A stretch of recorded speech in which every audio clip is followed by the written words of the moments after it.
And she looked like a different person because she went from one type of eye to another. I'm Dr. Dara Liotta. I am a board-certified facial plastic surgeon on the Upper East Side of Manhattan. I think Meghan Markle is one of the most beautiful women around these days. She does look quite natural. But I'm going to tell you, when we're talking about ages of celebs, Meghan Markle's almost 40. She's 39. And I think if I looked at her, I would be convinced if someone told me she was 28, I would be like, yeah, definitely. I think she's well done. I do think that she has some Botox, but I think it's well done. She looks optimized, I'd say, in terms of those injectables. I think along the way somewhere, she probably had a very minimal rhinoplasty to help support the tip of her nose. And I think if you look at her younger pictures, maybe refine the base of the nose a little bit. But I do think it was sort of her shape to begin with, maybe just tweaked a tiny bit. But I think she's very well done. I think that she's beautiful. Poor Renee, she's beautiful. Let's start by saying that. Love her. And you know, as we age, all of us, myself included, look for little things we can do, right? And yes. I think that Renee has pretty thin skin, and especially in the area of the upper eyelid, she has the anatomy of the upper eyelid that is quite full. So she started off her whole career, even when she was in her 20s, with fullness of that upper eyelid, like kind of that hooding starting.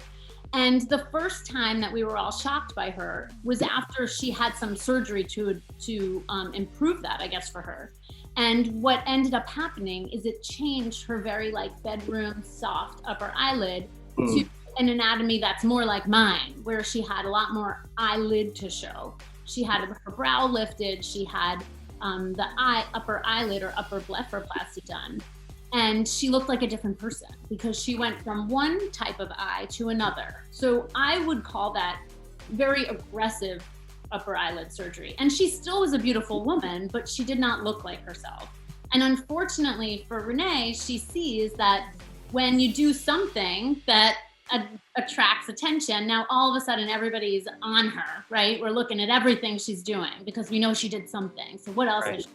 Yeah, she's interesting because, you know, just as we were talking about Renee's upper eyelid and brow anatomy, hers is the opposite. And when I look at the pictures, the before and after that we have, I say like, oh my God, she obviously had a brow lift and an upper blepharoplasty somewhere along the way.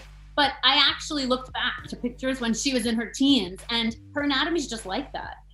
So interestingly, she has a completely different anatomy. And I think she probably didn't have upper eyelid surgery. I think she has some Botox in the upper face, but I do think she has definitely had more than one facelift. And again, she is 68 years old and her neck looks too good for a 68-year-old. Right. So she's definitely had at least one neck lift along the way.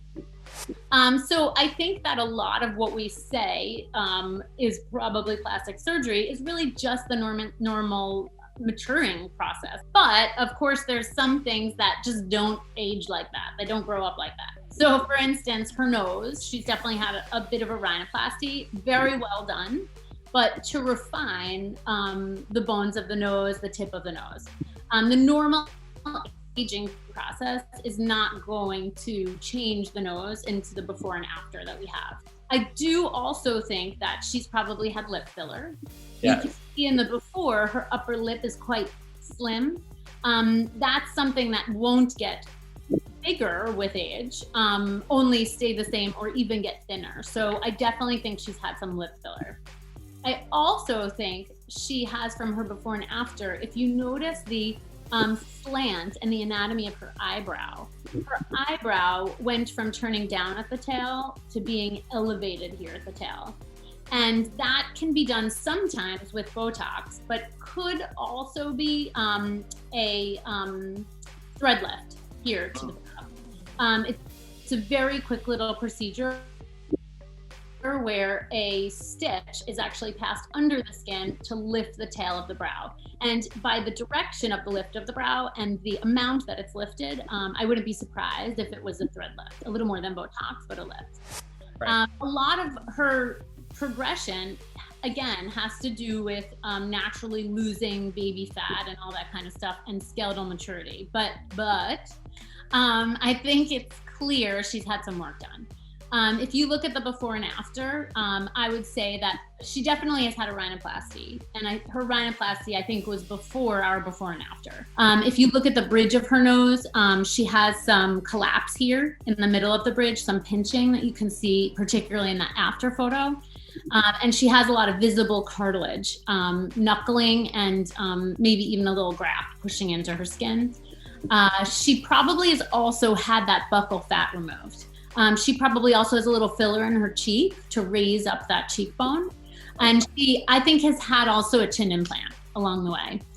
If you look at her before and after, the projection of her chin, how far forward it comes, as well as the width of it, has really changed. And I think that comes from an implant and not filler.